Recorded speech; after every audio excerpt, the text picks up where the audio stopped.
మహబూబ్ నగర్ నుండి పరిగి వస్తున్న ఆర్టీసీ బస్సులో ఓ మహిళ రైతు మార్కెట్ కు బెండకాయలు అమ్మడానికి వస్తున్న నేపథ్యంలో బస్సులో ఉన్న ప్రయాణికులు మహిళలు రైతు వద్ద తాజా బెండకాయలు కొనుగోలు చేశారు. బస్సులో ఉన్న ప్రయాణికులలో ఒకరు ఈ వీడియో తీసి సోషల్ మీడియాలో పోస్ట్ చేయడంతో ఈ వీడియో సోషల్ మీడియాలో వైరల్ అవుతుంది.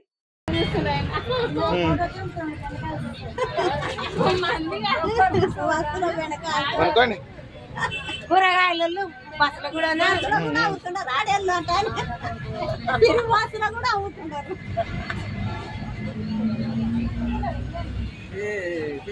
ఇస్తాడు మీకు మళ్ళీ రేపు కూడా అయితే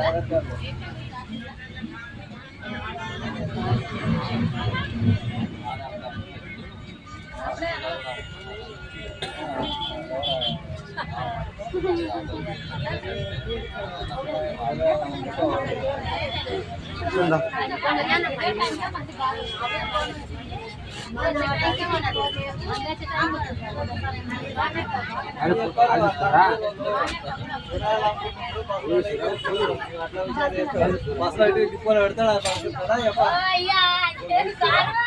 సారు లేదు వేసిన ఫ్రీ పాస్ అని చెప్పి ఇట్లా కూడా వాడుకుంటున్నాం. ఇంకేం చేయాలి.